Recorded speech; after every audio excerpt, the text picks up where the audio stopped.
It'll do, pig, it'll do. That'll do. Not that you're a pig. I don't mean that. That's not nice. No. That's an insult to pigs.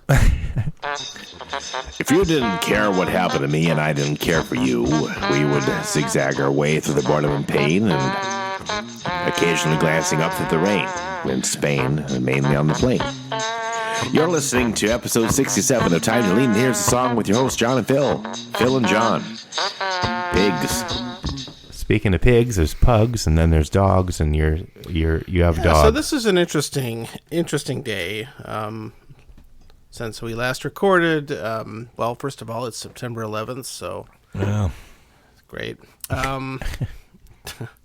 Nobody needs to hear us talk about that. No. I guess if we really want to, we can share what we were doing. But and I have a new addition to my family. Bertie, the golden retriever, who's now, I think, 12 weeks old. Bertie K. Or sometimes we just call her Bert. Ernie. Yeah, it's so funny because, the two animals... Hey, Bert. They're actually, if anybody is Bert, it's the cat. And, the dog is more of an Ernie. Yeah, we should have named her Ernie, apparently. Ash. Yeah, Ash is grumpy, and we have our challenges, but... Oh, we all do.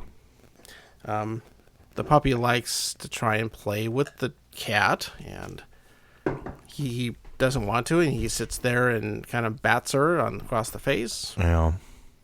And hisses and looks angry, but he doesn't leave either, though. He's not that angry. And of course the puppy doesn't get it. It's like, oh, is this playing?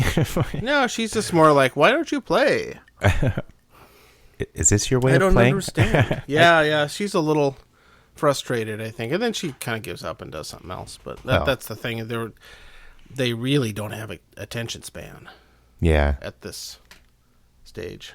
And at some point she'll learn that, that cat's no fun.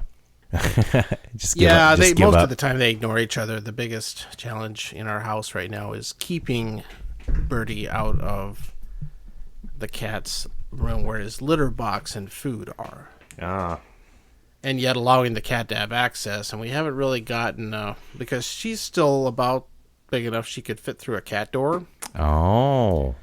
And I think that's going to be what we do soon because she's getting bigger. But right now, she's about the size of the cat. Oh, I see. Oh, she's growing fast, though. And she knows where that room is, so the cat door isn't going to stop her. No. So we have to kind of manage it with gates and make sure the cat has access when he needs it. And cats can jump still. Great cat can't jump. I'm a little slow today. Yeah. That's because I'm fucking tired, and I'm battling a cold. I probably sound like it. Oh. Not COVID, but I have a old-fashioned respiratory, just a little sore throat, little congestion. People are starting to get those again now. Yeah, it's great. I'm almost forgotten what these are like. And, good segue. I'm drinking Kirkland 12-year-old blended scotch. Oh. Kind of the Scotch by upgrade, Scotch by plus in the streaming parlance. And on ice because I can taste okay and I can smell. When you have a cold, your sense of paste? No. Sense of taste. This is terrible. Tense of paste, that's the title. Yes. Get that, John. Yeah. Isn't quite what it is, and I got some new whiskeys I'm going to talk about sometime that I picked up, but I'm going to hold off on those until I feel better. So, well, yeah, and I think both of us are still kind of recovering from the fall prep. John and I both work at universities and getting the classrooms ready, and oh my God, every year it seems to take a little bit more out of me. We haven't recorded for a while, and I'm not done with the editing. Or I'm not done with my edit of the last one, so my edit pass. You did the first edit, but yeah, that's right. We do have that coming soon, fortunately. Of course, when people listen to this, it'll already have been out, probably. Oh, yeah. And it'll be time for Christmas. Wrong. Well, what is the Kirkland Plus like? I mean, how does it compare to the baseline? Well, it has more depth. It's the same strength. They're both 40%. It definitely has a little bit of it's a little less sweet. You could almost taste the malt flavor in it more than you can. It's just a little better. It's less young tasting, or it has. Sure. I think it has less grain whiskey, and it's also 12-year. Yeah, well, it's very equivalent to, as far as quality level, I think it's very equivalent to, say, Chivas Regal 12-year. Oh, that's the closest thing I've tasted to it, which is kind of a comparable. I don't think I've ever had that. I could be wrong. Chivas is fine. Yeah, it's a mass market blend. If you can find it cheap, it's pretty decent. I'll have to check it out. You can often find it for $20 or something. Yeah, and it's not bad for that price. Okay. It's also similar to a Johnny Walker Black Label. Yeah. In that quality range, I think I slightly prefer Black Label. If I've tasted them both side by side, and the Black Label has just a tiny bit of smoke to it, which I think this does not have. Oh, it's nice to have a little smoke. So, although I've experimented and just done a tiny couple of, just a splash of a peated whiskey in it, it actually makes it taste really good. Oh, you're making your own blend. John Blend. Yeah. Johnny Sitter. Johnny Dog Watcher. So that's what do you have anything? Yeah, I have well, this time of year is wonderful for me because I like amber beers. I don't like the real hoppy stuff or the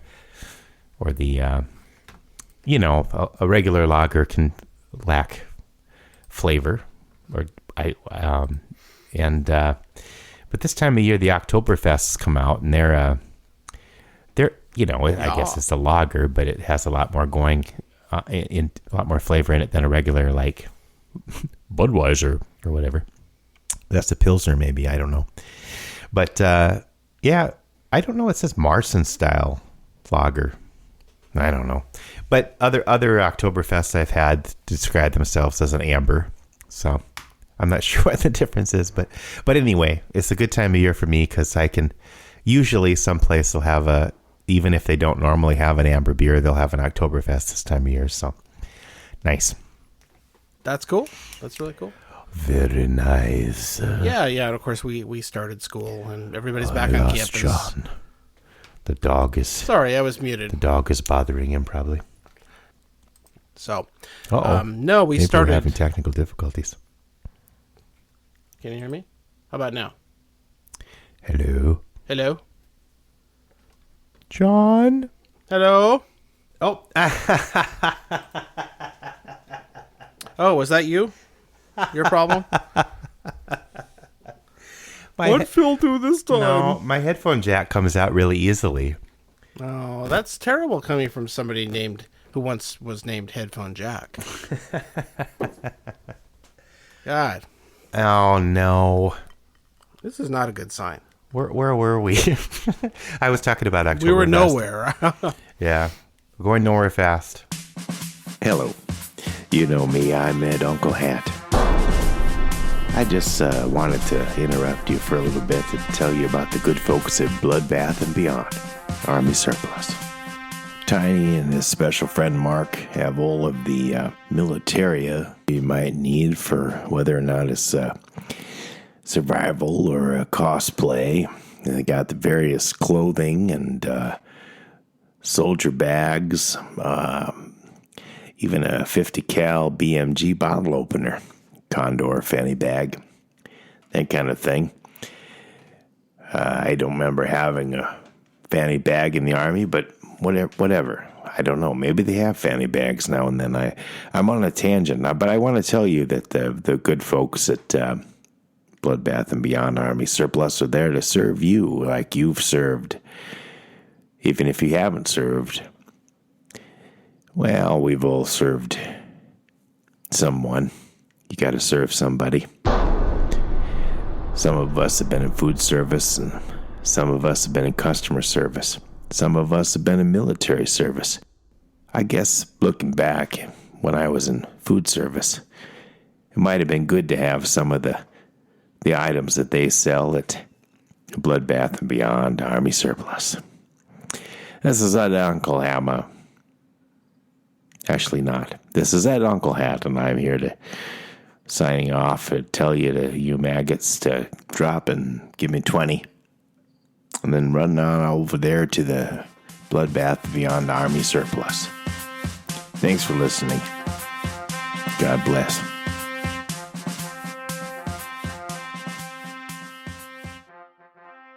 Yeah, no, actually, you were right, though. The puppy is kind of fucking around down here.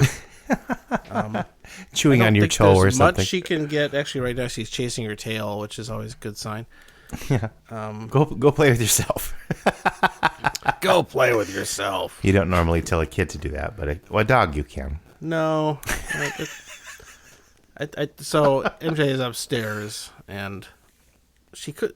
The dog could go up there and play with toys and stuff, but she is down here instead. And I think she's frustrated because I have the door to the cat room closed. Oh, I don't know.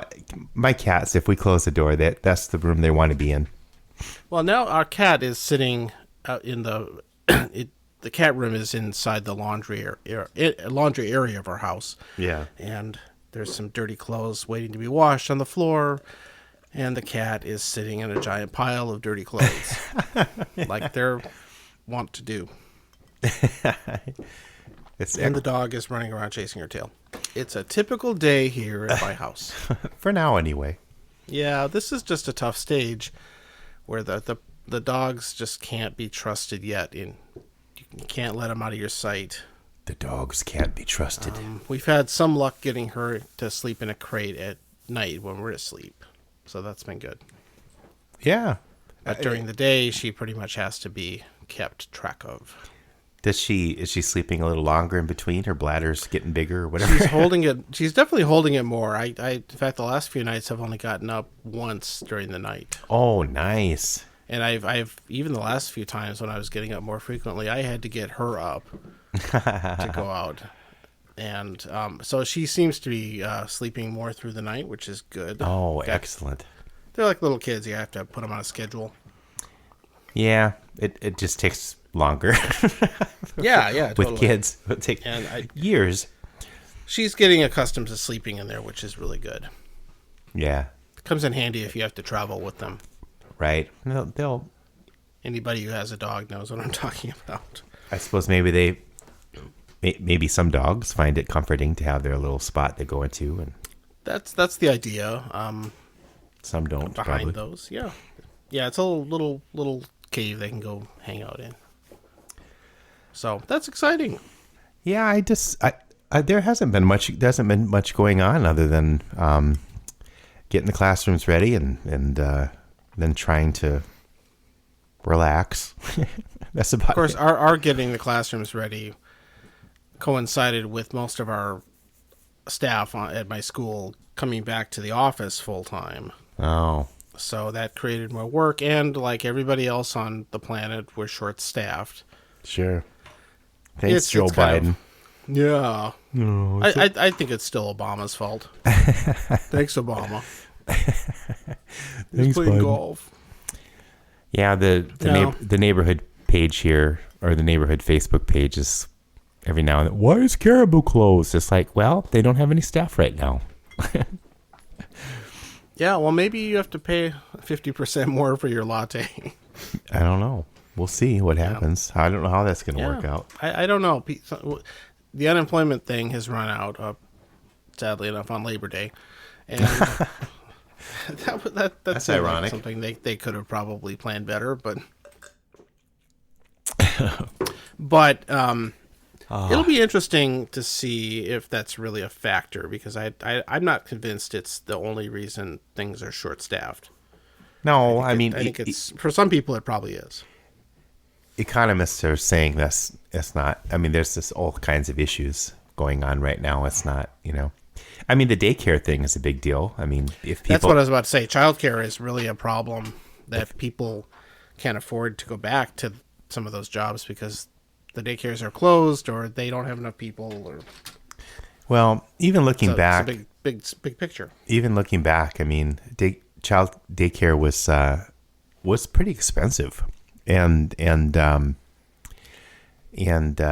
you know, we were both working, and you know, I can see where people get into these things where they're like, gee, if one of us stays home, would save that money, and you know, I get it, but we couldn't afford to do it that way. I wasn't making enough, and she wasn't either. So I guess I would have stayed home. Maybe, I don't know, but just lock them up at home. Crate them. Yeah, you got to be able to crate them. Yeah, I mean, if we both had to work, I know if we had to, we could put her in a crate all day. Yeah, she wouldn't enjoy it, but she'd tough it out. Well, I mean, MJ works; she just can work at home. But yeah, which is proving to be tougher than we expected.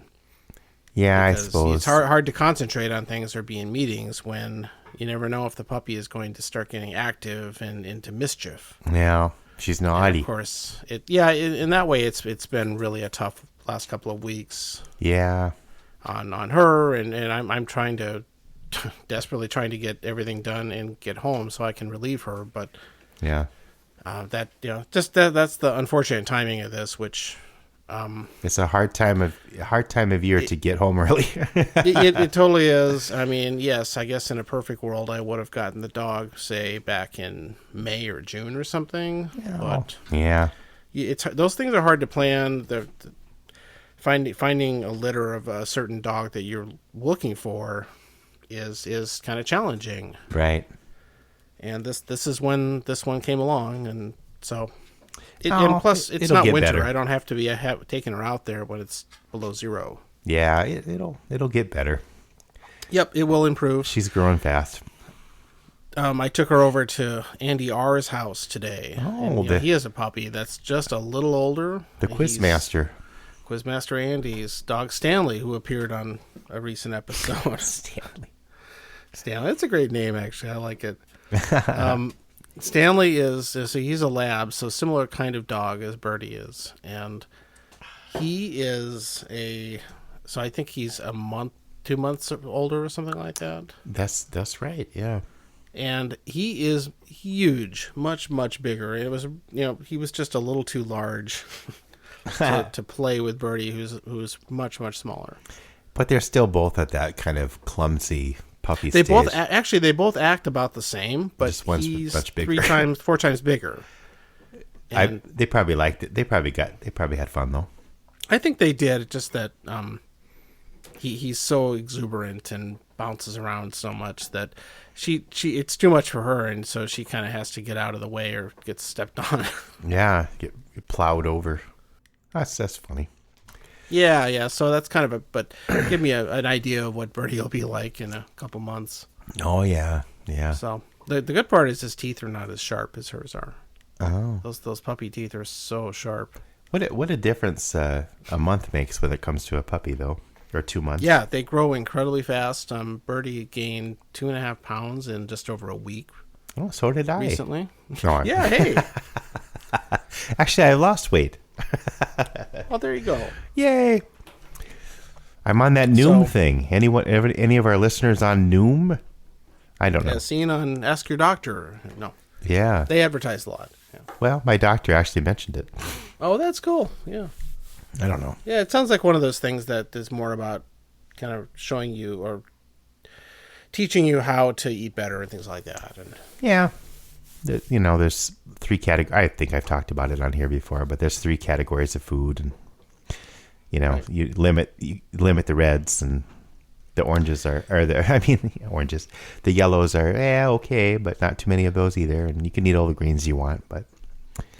And you can't go near Taco John's. No, you can eat anything, but that you want. But the problem is, if I did go to Taco John's, I'd probably have to have like a salad for breakfast and lunch or something. But but it would be worth it. I'm going to go to Taco John's again one of these days soon. Maybe next time I'm up there. Yeah, there you go. Taco John's and a fine scotch. Oh, that's heaven, I tell you. What pairs well with a taco burger? I don't know. Yeah. Probably just scotch by scotch. Scotch by Scotch. Yeah. Ding. So we can do the 9/11 thing is kind of overplayed and everything, and all I can really say about it, I mean, I do have a pretty vivid memory of the day.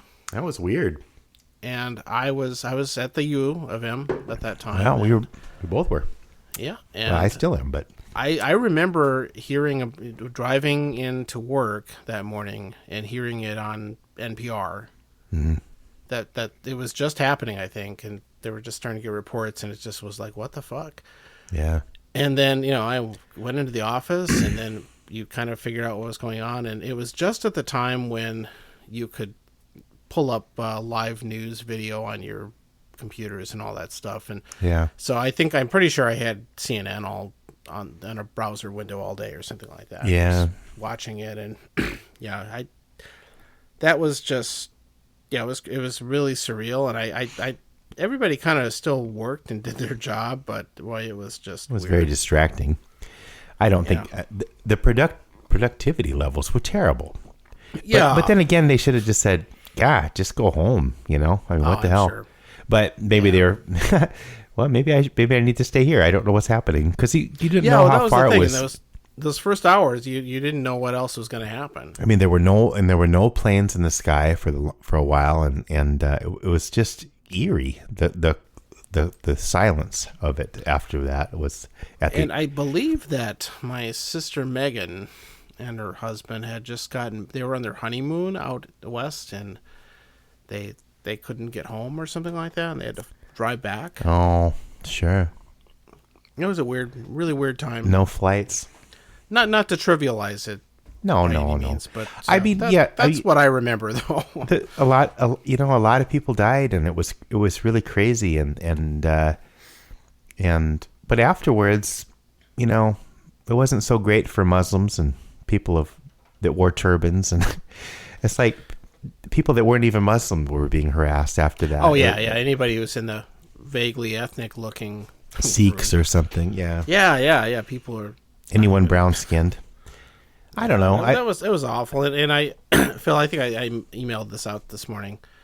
This article that a pilot wrote about. I didn't read it because he was on a flight that I think he said his flight was. It was at the same airport that one of the 9/11 hijacker planes was on, and his was like right after it. Oh my god! On the runway, like he. That's so weird. It's freaky. Yeah. He's an airline pilot and was at the time, and that he was headed elsewhere, but that he basically was in mid-flight to a destination, and I think he was what they call deadheading. Have you ever heard of that term? No. That's when pilots and other in-flight crews and stuff like that are they take a flight on their own airline to get to a place so they can work on a flight. Oh, okay. So he was on it. He needed to go down to, like, I think he said Orlando, and he's based out of Boston. Oh, okay. So that he could fly a plane out of Orlando. That's how they have to move the crews around. What a sometimes. Weird job. And so if there are empty seats on the plane, they give them to these pilots or flight attendants so they can get to the airport where they need to work. I've seen that sometimes when I'm on a flight. There'll be a pilot or a flight attendant or something. Yeah, so that's usually why that is, and that's what they all call is deadheading. And they all like the Grateful Dead too. So apparently, I hope so. But yeah, and he said that midway through they diverted to the nearest airport, and he had to rent a car and drive home. Jeez. And he had a really good way of putting the changes that may not have been intentional by the hijackers and Osama bin Laden and all them. That they in some cases they were wildly successful in that they radically changed how our country works in the way we fly. Yeah. Because and the fact that and I've always he's written about this many times in the past, so it's not new. But what he calls kind of security theater. But almost really doesn't address the reason that the 9/11 hijackers were successful in the first place was because they took advantage of a mindset that hijackings went a certain way, and nobody had ever tried to do this before. It was a surprise thing. Yeah. That they didn't, they talk about, they managed to slip these box cutters through the TSA. Well, there wasn't TSA then, but through security. And so we have to make sure nobody can get box cutters on planes anymore. And that's not actually the point of why it was successful. It was successful because nobody expected somebody to commandeer an aircraft and fly it into a building, suicide style. No. And that's the reason they could have fashioned weapons out of broken bottles or anything on the plane. They didn't have to smuggle anything in to do this. Now you can't have bottles on the plane or anything. So but there are things on the plane you could make into weapons. Right, if you fly on a first class plane, there's China and little booze bottles. There's almost anything could be pieces of plastic could be fashioned into a weapon that you could menace somebody with. And, but then they have the no-fly list and all this other stuff. So I mean, I'm not saying some of these things are not important, and probably the most important thing that they did security-wise is that they screen more for explosives, which that's great. And they also make sure the cockpit doors are locked up and they can't be busted down easily.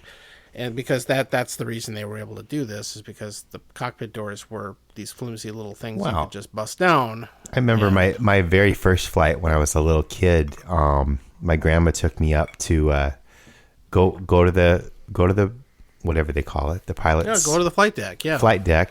And I get to meet the pilot and stuff. That was really cool. And I got to see their view and all the knobs and buttons and stuff. And I was like, how in the hell did they do that? It made me a little nervous, perhaps, because it's like, looks very complicated. But I was like, I don't know, 5 or something. But yeah, and the other factor of this is not just that they could get into the cockpit, but that the passengers on the plane did not resist.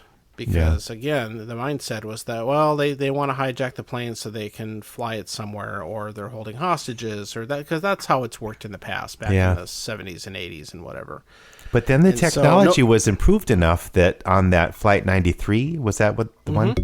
That they were starting to get the message what was going to happen, and they took that, they ran that plane to the ground. And it changed that quickly. Yeah. That the technology was like... The 9/11 people could never pull this off again on a flight. Not in the same way. I'm not saying that they couldn't do something else, but doing that exact thing is just not... Nobody, the passengers would just completely go bonkers and stop it. Yeah, yeah.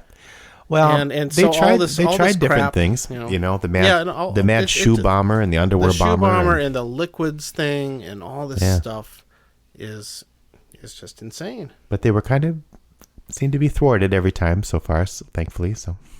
Yeah. So anyway, I thought that was continues to be a good argument, and how that all changed and how much. Well, basically the attacks, besides the awful death and destruction. And of course, Afghanistan and everything else, which we don't have to get into now. Awful as it is, all of that. But just the general misery that it added to how we fly. No, it just I mean, things did change, And, completely. And it may not have been even for white people, but I think the idea that, from what I remember, that their goal was actually to kind of spark some kind of a religious war or something like that. Yeah. You could argue that they were very successful, because look at all the waste that we did in Iraq and Afghanistan. Yeah. And some of the other things we did, surveillance things, and I don't know. Yeah, we were willing to sort of overreacted, maybe. I don't know. Creation of the largest government agency in history, the TSA. Yeah. And all the things they do, and it's ironically created by a Republican president, but the largest bureaucracy in history. Yeah. by George W. Bush. So. Yeah. Thanks, Ralph Nader. And Brownie wasn't in charge of that one. No, Brownie wasn't doing a heck of a job. At the TSA. He had moved on by then. I wonder what Brownie's doing nowadays. Yeah, he hasn't appeared on Dancing with the Stars yet. what was the name of that? Sean Spicer. Did he? Was the guy who did that. Oh, wow. Yeah, I have a little song about that. Aquapanu or whatever he said with his password. I did a parody of Aqualung. Yeah, that's right. I mean, only like a minute, but Aquapanu. So the other thing, so that's my 9/11 blah blah blah, hardly original. But there it is. Do you have anything you want to share? Well, I just remember being kind of thankful that we were working underground, because we just didn't know how far reaching this was, or when was it going to stop, or what other targets not that they would ram into our building, but it's like, what other targets might there be? And we probably were pretty low on the list, I guess, but. Literally, yeah. Yeah. So change the subject a little bit. I may go get another beverage. Yeah. I could take a refill. Okay. Although now the puppy is asleep down here on the floor. Oh, maybe we should just keep going. But you're gonna wake her up. All right. It's okay. Taking a break.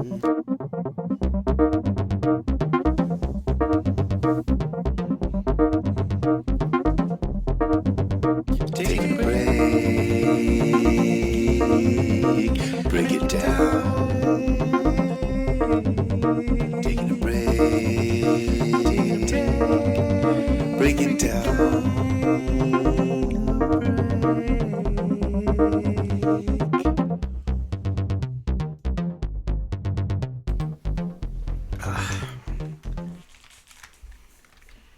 You back? Yeah. Hi.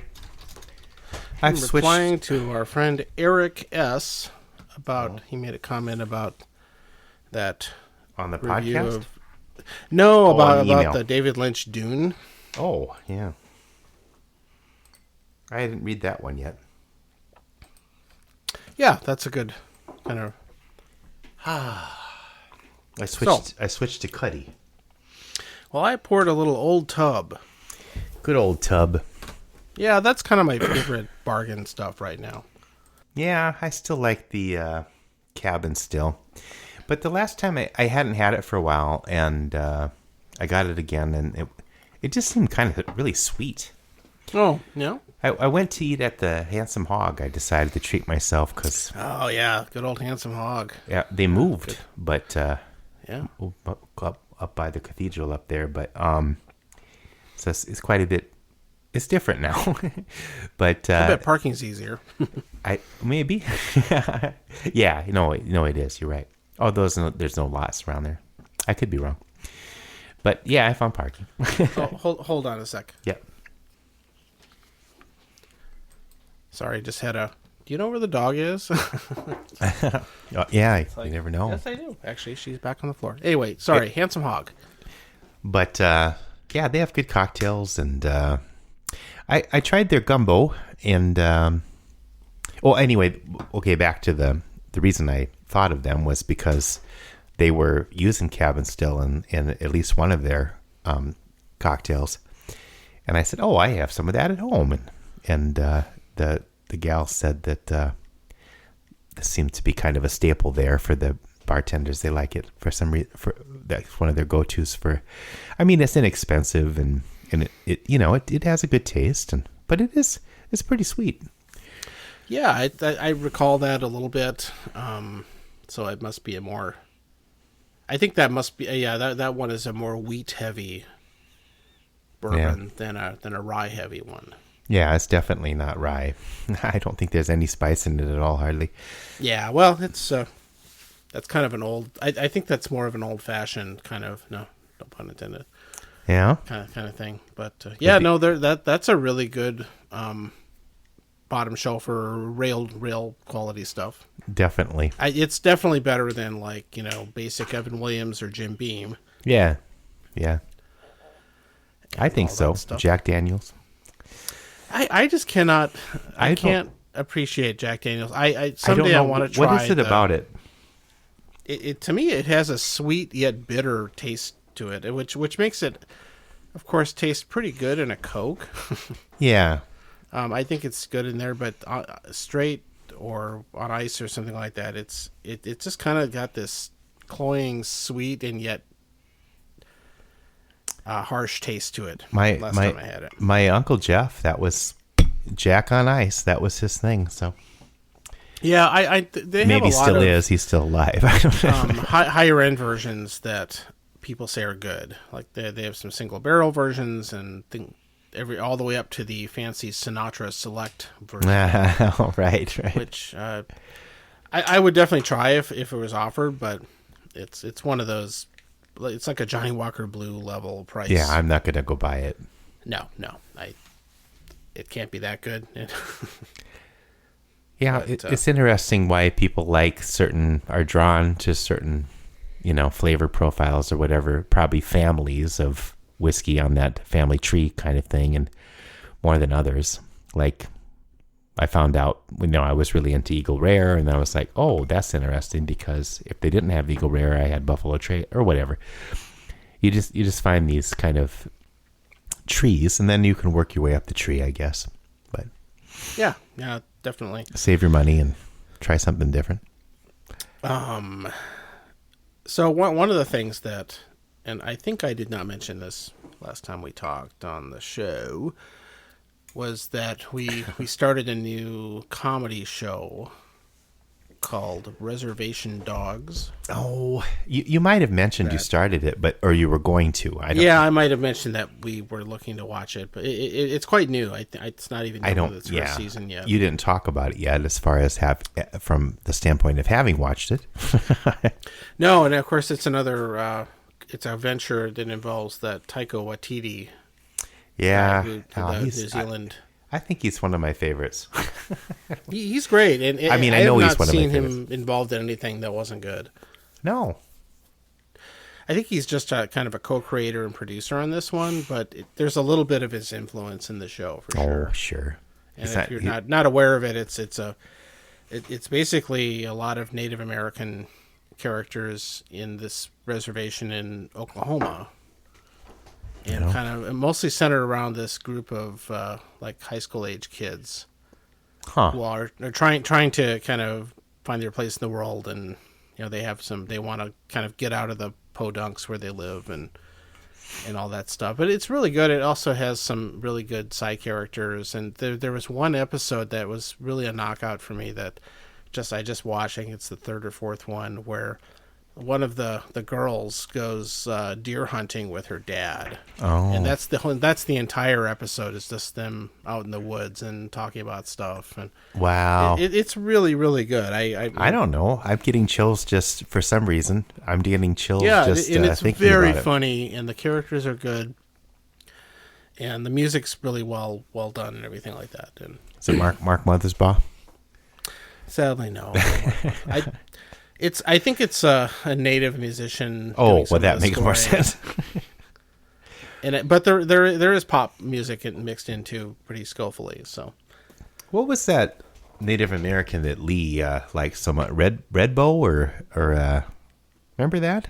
Maybe you never listened to. I guess I didn't. Or I made a copy of one of his tapes. So, yeah, I liked it. I think it was Red Bow. I could be wrong. I mean, they're no Williams and Rhee. I remember seeing them at the fair and stuff. So, Williams and Rhee.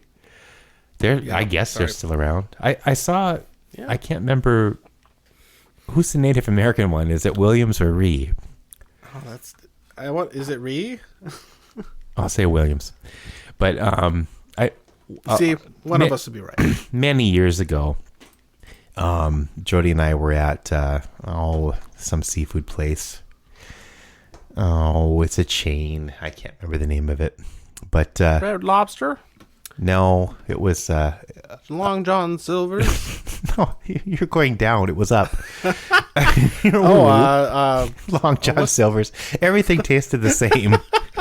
No matter what you got. But it was covered that it had that amazing fried packing peanut stuff that everything sits on. Everything was exactly the same flavor, no matter what you got there. The French fry, the Hush Puppies were a little different.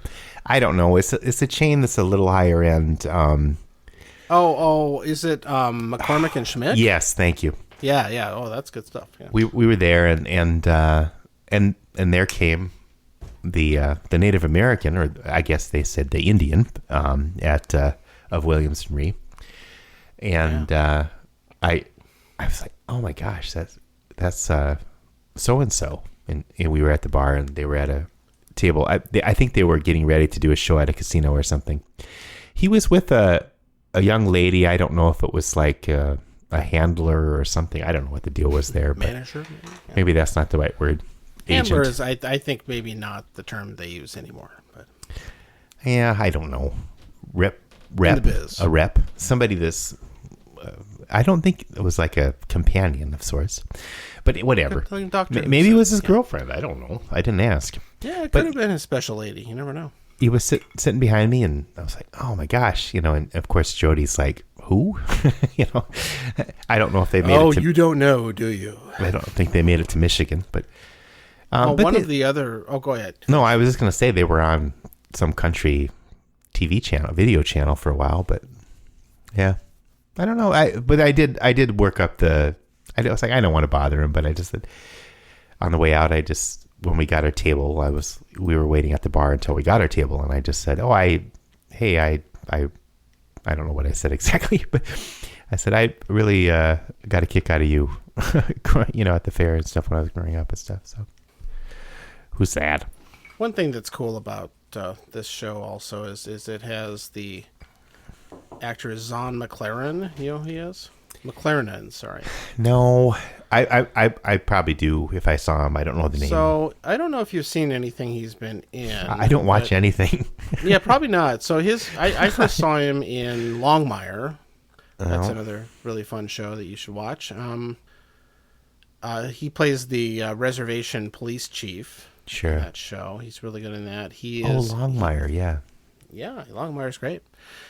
He also plays this weird assassin guy on one of the seasons of Fargo. He's really, really good in that. No, another show I wanted to watch. Yeah, I think you'd really like that show. But yeah, I don't watch anything. Yeah, and he and apparently he showed. Yeah, he's also in Westworld in the second season as a small character. But, no kidding. Yeah, he comes up a lot of things. He's really, really good. But he plays a police guy in Reservation Dogs. Okay. And so he's fun. He isn't one of the main characters. He just shows up sometimes, but it's fun to see him. Yeah. Okay. He's great, great actor there. So I highly recommend that. That's a Hulu show. Where you said it's centered in Oklahoma? Do you know where it's filmed? Is it in Oklahoma? It sure looks like it is. Well, maybe. I wonder where it's filmed. I mean, yeah, I don't know. That's in a studio in Burbank, California. Sadly enough. Well, it says it's an indigenous American cast almost entirely, and it's also shot entirely in Oklahoma. Oh, good. Maybe they get a special tax break for being in Oklahoma too. I don't know. Yeah, it could be. I mean, some of the people in it might be from there.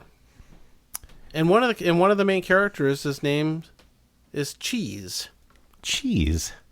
Yeah. I wonder if that's a reference to government cheese. A couple of the other characters, one's named Bear Smallhill. There's one guy named Cheese, and then there's another one called Willie Jack. Okay. And there's somebody named Bear in there too. Well, I remember, I don't know if I've told this story before, but when I was a kid... and Zahn McLaren, his character is named Officer Big. That's great. When I was a kid, my dad had a couple of people helping him with, he'd have these rentals, and they'd need to be repainted every time somebody left, basically, because they cleaned and stuff, and I'd help paint, and it was... Yakima Bad Hand and his son Willie Bad Hand, and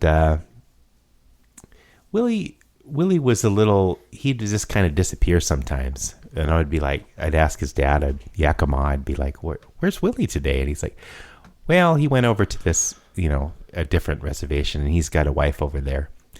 And or another wife. I don't know if he had more than one wife at different reservations or something, but yeah, I guess Willie got around a little bit.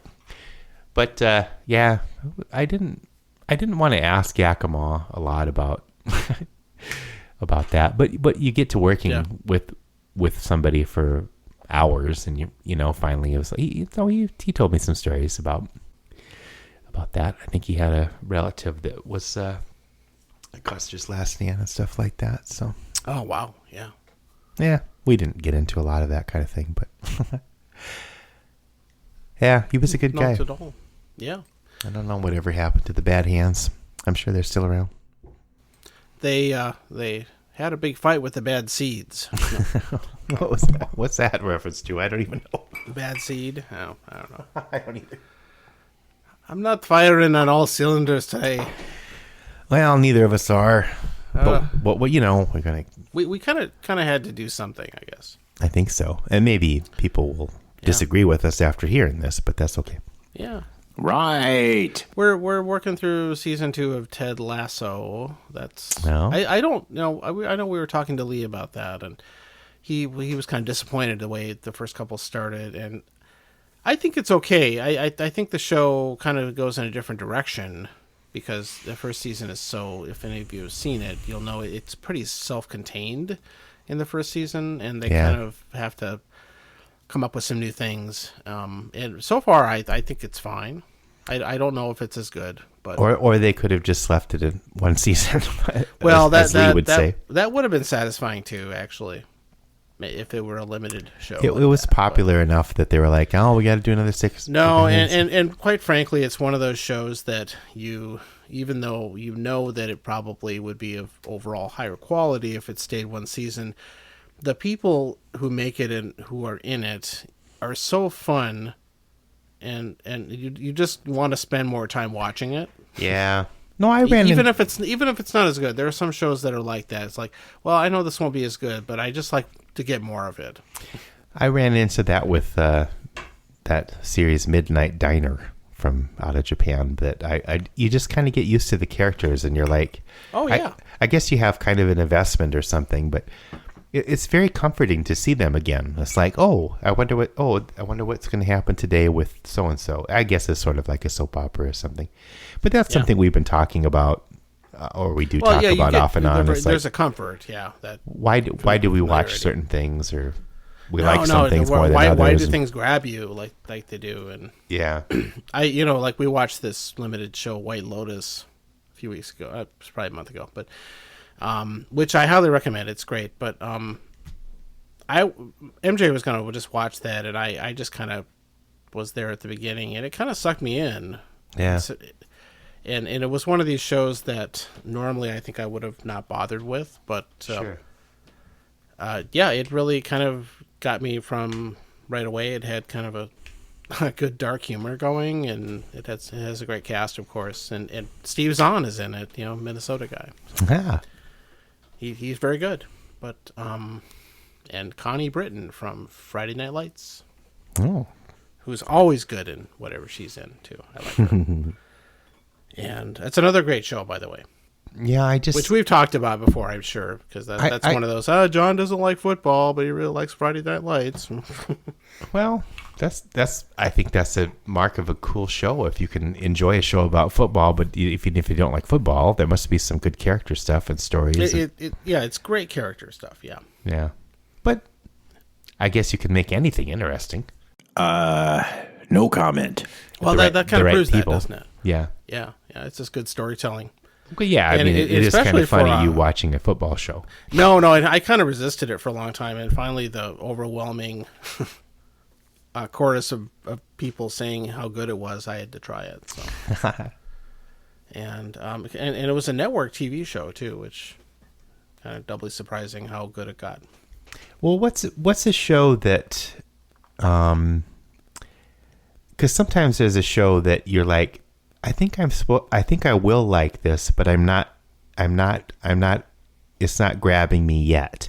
Kind of and if you invest the time and they get better. I mean, of course, Star Trek, The Next Generation or whatever, or something like that.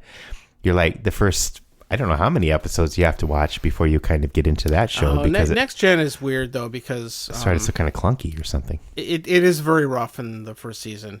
Yeah. And that's a flaw in the show, obviously. But one of the things that... But we stuck with it, and it got better. Well, because... But it had this leg up, though, because it was still based on familiar... yes, situations, you're right. Things like you're that. Right. And it still had the nostalgia. And also, we were so starved for anything remotely like it in those days. Or something you're familiar with. Yeah. Mm-hmm. Yeah, I think that would have been much rougher going if it had started from scratch like that, not based on original Star Trek. I suppose that's why they have these reboots. It's like, oh, well, people are already kind of invested in these characters or different versions of them. Yeah, it's a safer bet. Safe bet. Than a new property like that. And that's one reason comic book stuff does so well. Yep. It kind of has a... like, well, this worked. It was popular as a comic book. Why not make it into a show? Well, one thing about... I don't normally rewatch things, but there are some things that every now and then I feel like watching so-and-so again. But it's like work was... It was pretty rough. I was putting in quite a few hours, and that was physically demanding and mentally taxing. And I know I don't have the worst job in the world. I can't complain, really. But it was... You can't complain, but sometimes you still do. Maybe my age. It could be worse, but I don't know. There was just... I was like, oh, my God. Yeah, but the movie Ponyo stuck in my head. It's like, I need to... see, I bet that's a comfort watch, though. Yeah, so it's like a comfort food kind of thing. It's like, totally, I need to watch Ponyo again. So I did, and it made me feel good. And so there's that kind of thing, There are too. always things like that, yeah. Well, do you have one of those kind of movies? Well, let's see. It's a Wonderful Life? I don't return to that very often. No, I'm just teasing you. But No, that's... holiday movies are kind of in their own weird category that way. Yeah. I still really, I'll put on Casablanca or Citizen Kane. Yeah. Anytime, just because they're so familiar and overall great. And you find something new every time with some of those movies. It's especially like, Citizen Kane. Yeah. Yeah. I mean, you could watch that. You could definitely need to watch it more than once, really. But no. In fact, I watched it with a friend, not maybe a couple of years ago, who had never seen it, and I think it was it was hard for him to appreciate everything that was going on in it. I mean, he really liked it, but there's so much there, and I think the one reason people have trouble approaching it, besides the fact that it's just super old now, is that all the things that it did that were groundbreaking are kind of built into modern TV and cinema now. Sure. That it's like, what's the big deal? Well, it was a big deal in 1940 when it was made. It's hard to watch it with fresh eyes and context or that kind of. Yeah, and really the Kane character in it is very complicated. And he's not really an anti-hero, but he's also has awful characteristics, and that's what makes it interesting. Well, when I first saw it, and in sympathetic, in a weird grandiose sort of way, but when I first saw it, I was in a film class, and it was like, I don't know if I was going to decide to be a film student or something, but in a parallel universe, I'm doing film, I guess. But it was I was like, it just blew me away. But I was in the right frame of mind for it or something, or I was in the right. I watched it at the right time in my development, I guess. Whereas your friend was probably like, I don't know, maybe there was several factors that didn't grab him. Yeah, and he didn't have trouble appreciating it because he likes old film anyway, so that helps. I mean, a lot of younger folks today really have trouble relating to anything made that long ago, just because the style is so different and the way people acted in old movies is so different. Yeah. All those things, there's so many layers. The pacing is different. Yeah, just it's the same way with music and other art, that you have to really almost have education and context to appreciate them. But yeah, one of the I've been on this very gradual watch of the Mary Tyler Moore Show. Oh, the old 1970s one. Yeah, and been watching a few more now that Ed Asner just passed away, which is a bummer, of course. Ed was he had to eventually. Yeah, he was a great actor, but also just such a good person, and was so great for progressive causes and charity, and yeah.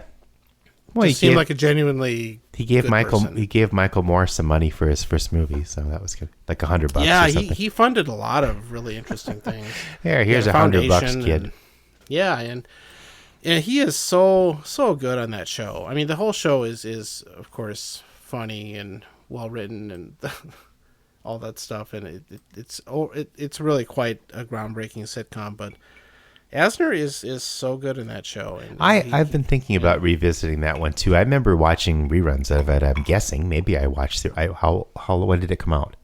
73, I think, was its first season. Maybe I saw some of the originals. I think it used to be on reruns a lot when we were growing up. Sure, I didn't watch it much, and it's of course the pre-Love Boat Captain Stubing.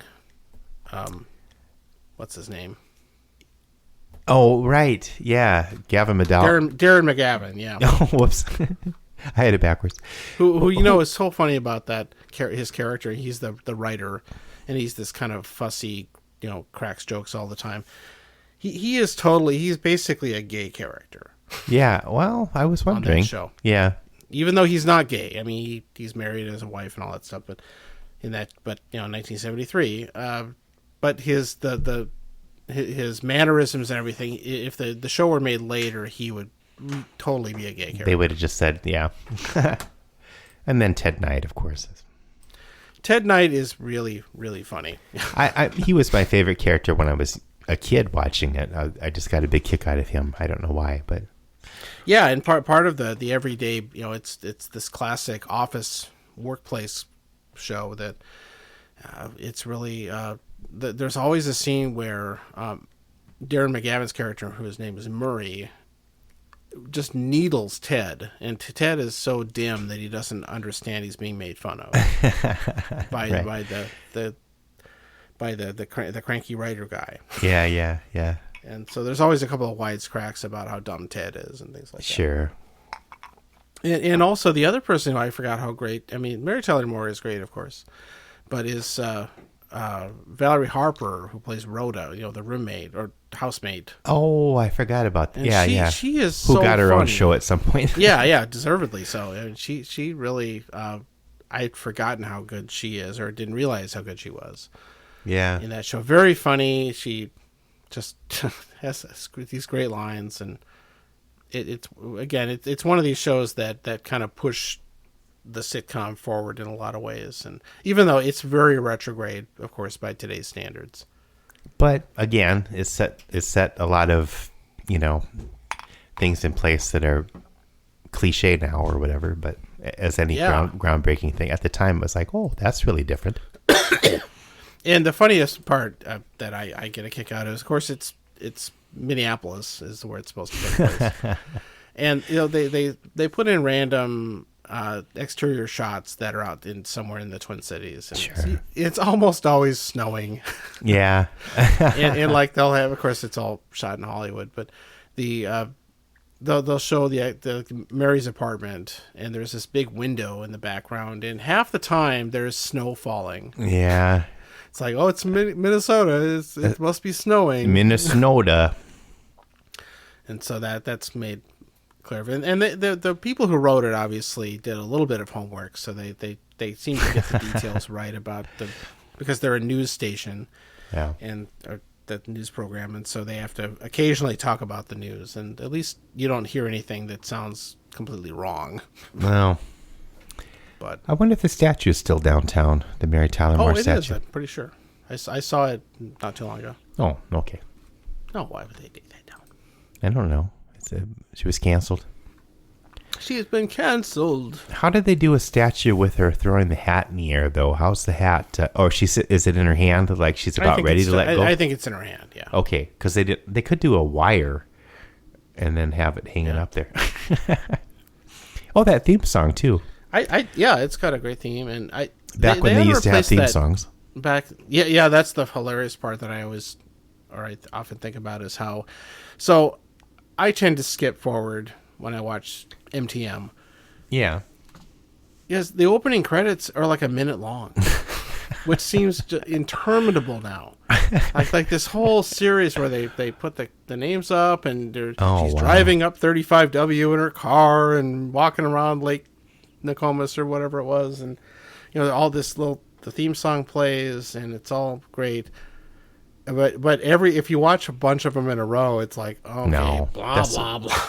They didn't have the skip intro version button. No. And Hulu doesn't seem to believe in that for some reason. No. I always skip forward. And I think about how little, there's basically no intros anymore on shows. Or they're very, very limited. They'll just flash the name of the show up there. The cold opening. Yeah. Well, now even the credits now at the end of the show sometimes are like they'll be really what you're watching is something on the left about what's coming up next, and then the credits are like you have to pretty much like really fast. Work hard to see them. No, you'd have to record it and pause it. And it's funny. I mean, some shows still do the traditional, like the last two Star Trek series have done very conventional. It has a theme and ships flying around and the actors' names come up and all that stuff. That's cool. They maybe they kind of feel they have to.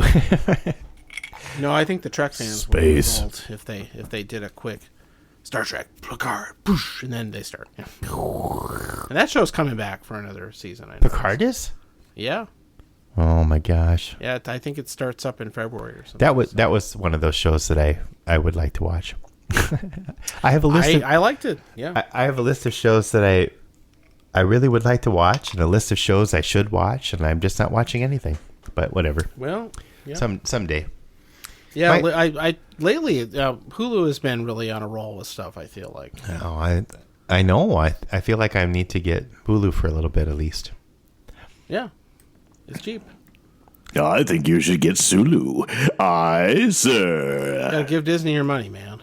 Oh, Disney. They own Hulu too? Yeah, because they got it when they bought out Fox. Oh, it's too bad you can't. Disney Plus doesn't have a Hulu option or something. Well, they have a bundle, Phil. You can get. Oh, yeah, but then you get ESPN. So all three of them for one low price. Oh, it's the new cable. That's exactly what they're doing. Yeah. they're just mini cables. Yeah, I think so. By the time you add everything, I suspect unless you get every single thing out there, it's still cheaper. Yeah. Oh, cable was Oh, what a ripoff. But yeah, the consolidation. We're never going to have Xfinity or whatever Comcast as a sponsor. Peacock. Yeah, Peacock has one show I watch right now. And that's called AP Bio. What is that? That's a really funny sitcom. I think it started on NBC and then it moved over to streaming only. And AP Bio.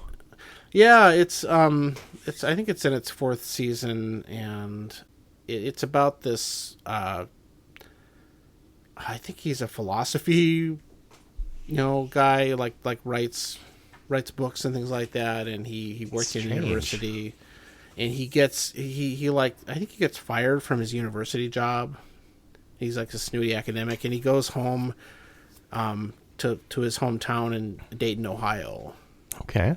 And he gets a job at this high school there, teaching AP biology. Oh, I get it. Okay. And he just he hates it. It's kind of like he's just bitter and stuff. I don't know. That reminds me of one of April's teachers, I wonder if had a similar circumstance. Oh, I bet there's a few, yeah. And he doesn't know anything about biology, of course. And the people in the class are like, again, they're APs, so they're the high-performing students. And sure. All they want to do is study and work on things. And he's just like, no, fuck this, and we're not going to do this. And they do these weird... It's a funny show. And one of the great things about it is that the high school principal is played by Patton Oswalt. Oh, okay. I have heard about that. Hilarious in that show. I have heard about this show. Who's the main character? Who's the actor that plays? Oh, I should know. No. All right. Fine. The narrator can tell us. I don't know this show. I watch Western reruns like Bonanza and Gunsmoke. Glenn Howard in or something. Maybe, I think the Ramones are in it for all I know. Tom Bennett, Tony Bennett, Jerry Lee Lewis, Lyric Lewis. I'm just reading something, but I'm a little tipsy here, and I don't know what I'm reading. He's somebody you recognize. I know. I have heard about that show, actually. Yeah, it's very funny, very sarcastic. When you said Patton Oswalt, I remember. They did a couple of... Asphalt. They do a couple of holiday episodes that are very funny, including this one called Katie Holmes Day. If you go Google that, it's maybe the best episode of the show, where apparently all the characters, unbeknownst to the main guy, have this thing. They celebrate the actress Katie Holmes once a year. They have all these weird rituals and stuff. It's funny.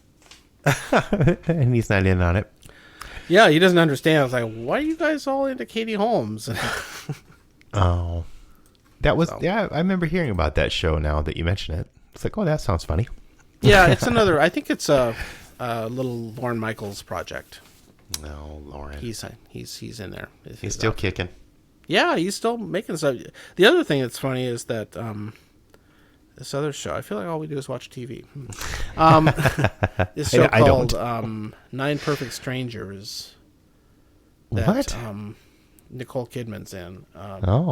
It's based on a novel that a lot of people know that I don't, but that one is co-created by David E. Kelly. You remember him? Yeah, but I don't know why. Because he was the one that did Ally McBeal, like stuff. Sure. And that was another Boston Legal, which I used to love. That was another one of those groundbreaking things. William Shatner and what's his name? Yeah, that was a fun show. I bet it doesn't hold up, but I loved it when it was out. Shatner and oh yeah, Sutherland? No, what was the guy's name? Some guy from the 80s. Yeah, that guy. You know what I'm talking about. The narrator. Oh, for crying out loud. What is with you two today?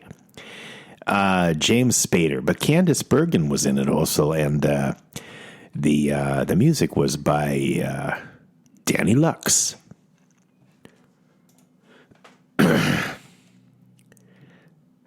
Oh, I'm still going. No, I watched it. I think I watched a couple of those episodes with you, I think. Yeah, they had these great scenes where they'd sit out on their balcony. Oh, right. Yeah.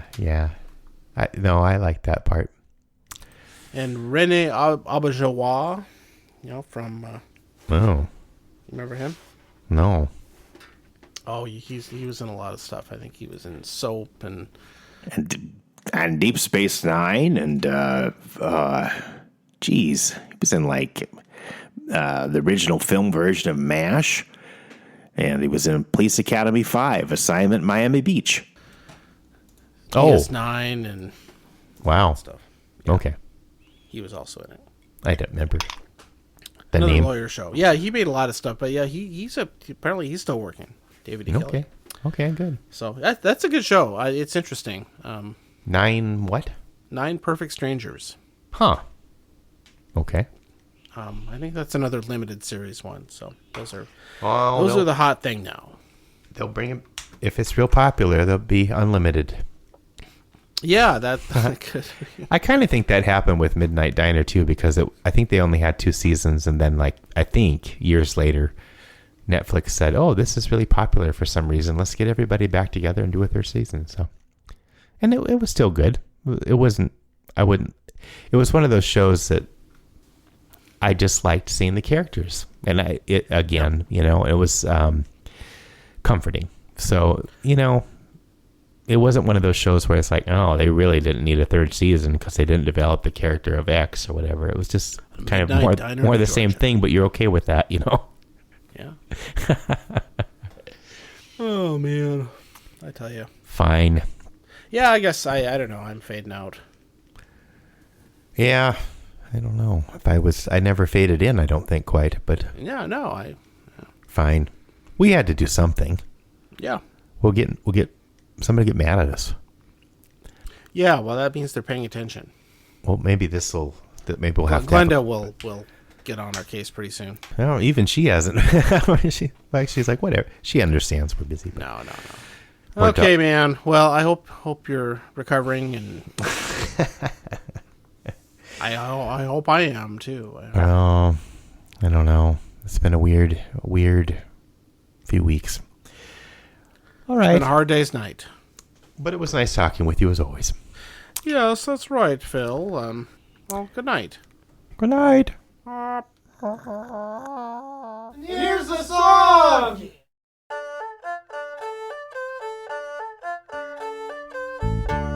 Time drags, a tense of paste, an afterthought that you misplaced. Moon-faced, double-spaced, a shit-faced database. Time moves in a tense of paste.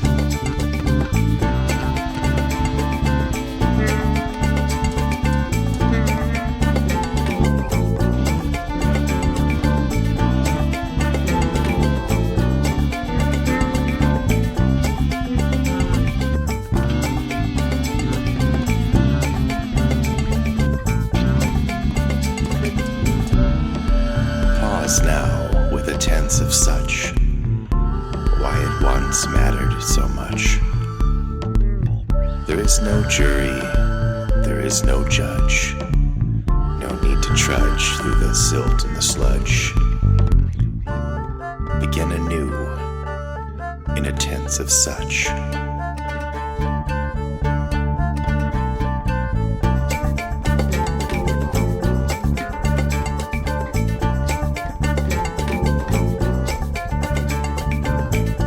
There's nothing to fear, but nothing itself. Ask not what you can do. I did not have sexual relations. Read my lips. Nothing new.